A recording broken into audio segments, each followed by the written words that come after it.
It seems astonishing, doesn't it, that in the middle of knife-edge peace talks that look like there's a possibility of success, the Israeli government should be plunging ahead into engagements in the West Bank and with Hezbollah in Lebanon.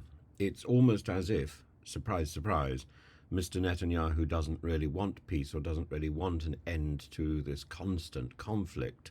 As long as there is conflict, the suggestion goes, Mr. Netanyahu remains in power and cannot be dragged to any international court to account for himself and answer the legion of questions that remain and have built up.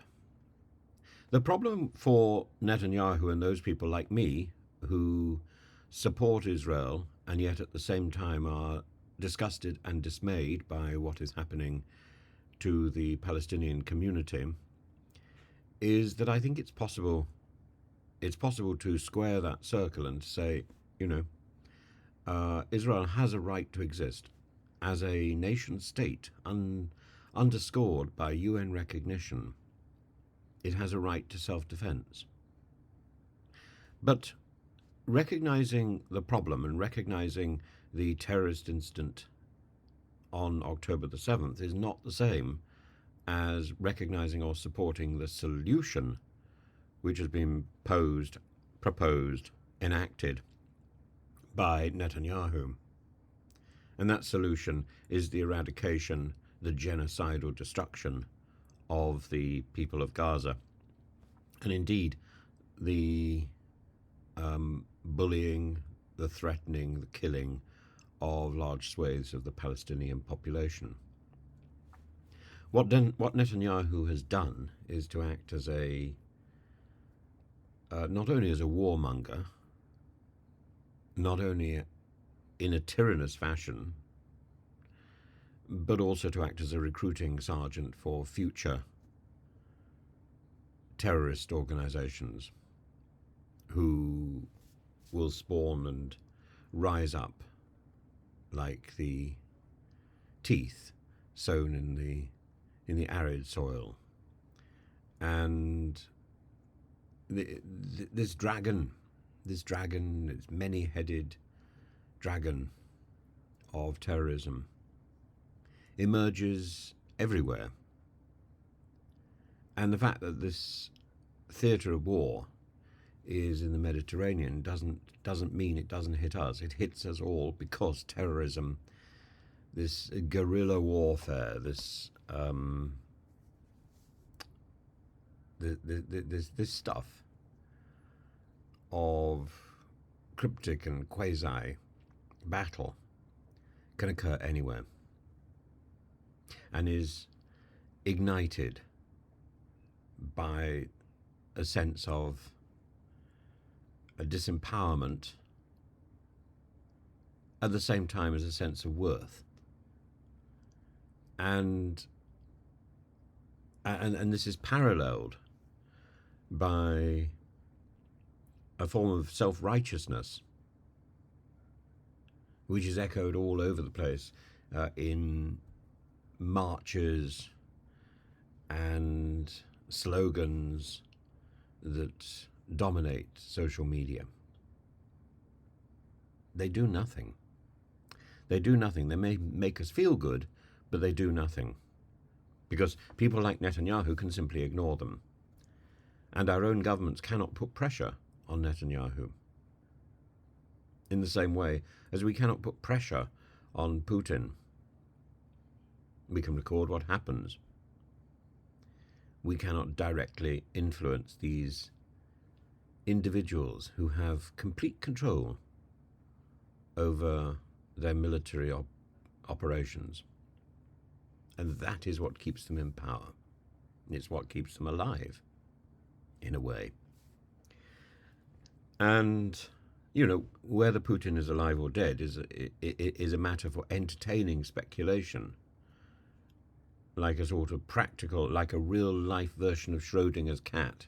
Putin is both alive and dead. He's both in the fridge and sitting at one of his long tables I don't know what the long table represents, maybe some sort of phallic fantasy.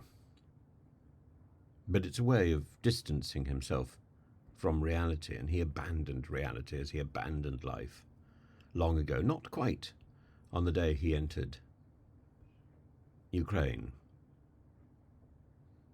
but certainly in the days and months following that pernicious event. And you can go back to the invasion of Crimea and the preparation for that invasion by Prigozhin and his troops, just as you can go back and you can find antecedents in the Netanyahu story. These stories don't take place in complete isolation.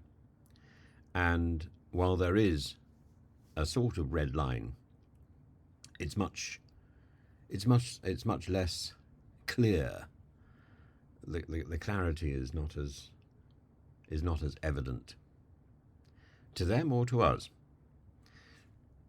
What is evident is that these individuals, Putin, Netanyahu, and the people who surround them, who are probably more important, egging them on, have gradually moved away from reality. And it's probably almost impossible to pull them back. Like exorcism, like the wonderful film from the 1970s. To challenge, to pull this person back, is to risk your own destruction as well.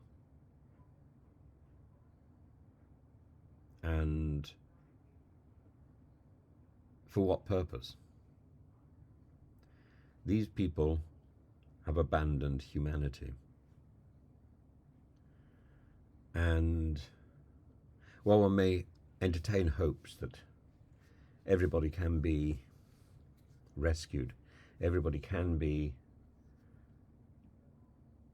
turn to the light, Netanyahu and Putin have long ago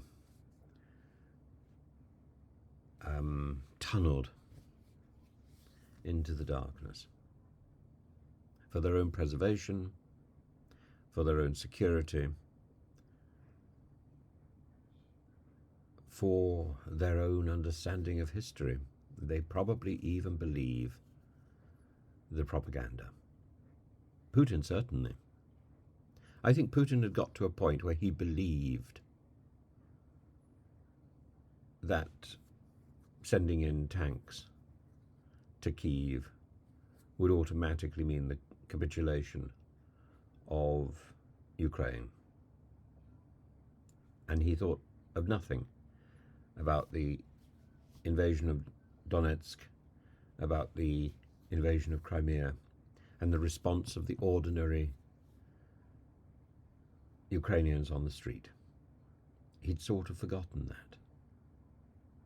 The Ukrainians were throwing any sort of rocks and stones at the soldiers that they could. And that hasn't changed. In contrast, when Ukraine goes into Russia, that doesn't happen. And that should tell us something, shouldn't it? And we should learn from that observation. We should remember the grandmother whose first response was to blame Putin. As we should remember those academics, those individuals in Israeli society who've been brave enough to stand up to Netanyahu. Not because they are defying the war against terrorism or the response to terrorism or the desire to protect Israel, but because they realize that Netanyahu's aims are genocidal and are self-obsessed. And they realize they're wrong.